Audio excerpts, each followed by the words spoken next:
You think you know basketball, right? The buzzer beaters, the superstars, the incredible dunks. But what if I told you that just beneath the surface, there's this whole other world? A hidden playbook full of unbelievable stories, absolutely bizarre rules, and unwritten codes that really define the game. So let's dive in.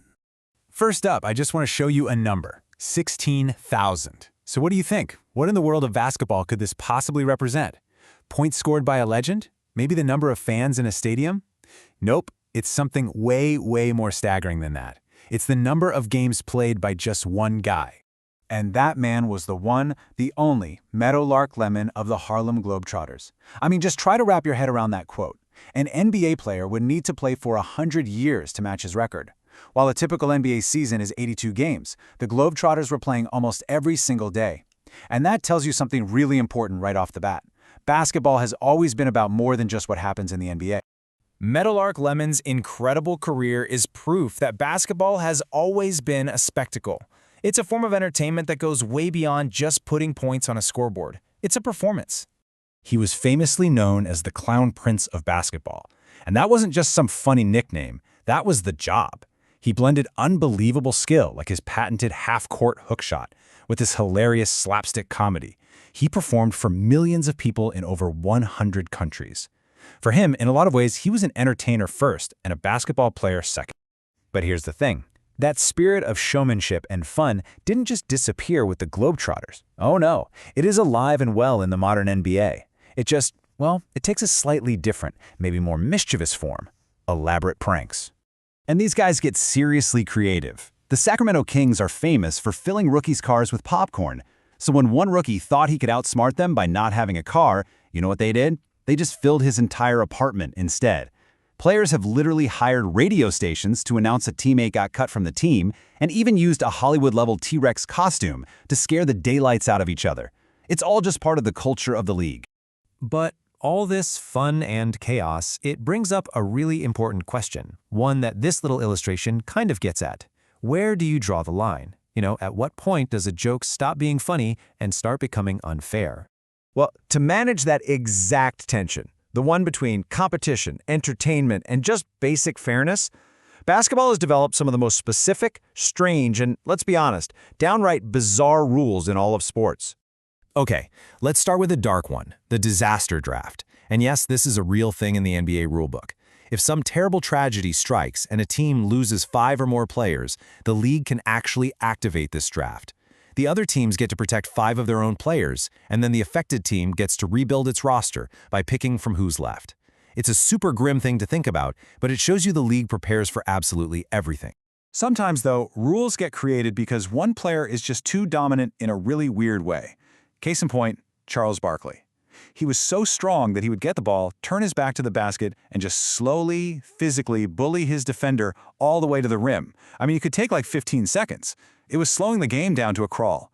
So the NBA created a rule just for him. You get 5 seconds to back your opponent down, and that's it. Then you have rules that are all about player safety. In a huge playoff game, a player named Zaza Pachulia slid his foot under Kawhi Leonard right as he was shooting. Leonard landed on it and got seriously injured. To stop this kind of dangerous, unsportsmanlike play, the league created what we now call the Zaza rule. Now, remember the principle behind this one. We're going to come back to it in a minute. This next one really shows you how obsessed with detail the league is.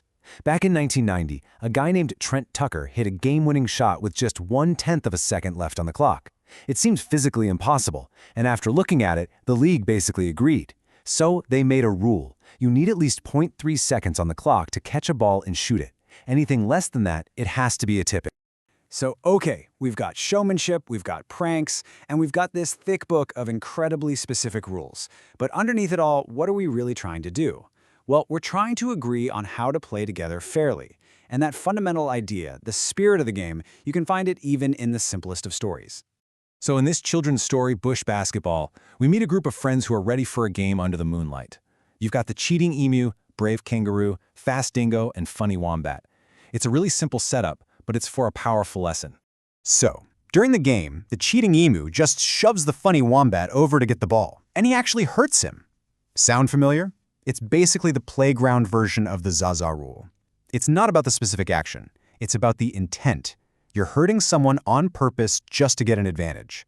And the other animals, they know right away that it's wrong. When they call him out on it, the emu gives the ultimate win-at-all-costs excuse. This right here, this is the exact mentality that rules like the Zaza rule and even the Charles Barkley rule are designed to stop. The point of the game isn't just about getting the ball, it's about how you get it. So after he thinks about it, the emu realizes he hurt his friend, and that playing together is way more important than winning unfairly. He finds the wombat, says he's sorry, and promises he'll never do it again. It's a simple fix, but it's the foundation of all sportsmanship. And because of that, they all get to play again. The dingo is still fast, the wombat is still funny, and the emu learns how to play fair. And that brings us full circle. Basketball is this wild mix of Meadowlark Lemon's showmanship, the chaotic fun of pranks, and a deep, often very weird playbook of rules. But all of it rests on one simple idea: an agreement to play together the right way. Which kind of leaves us with one last question to think about.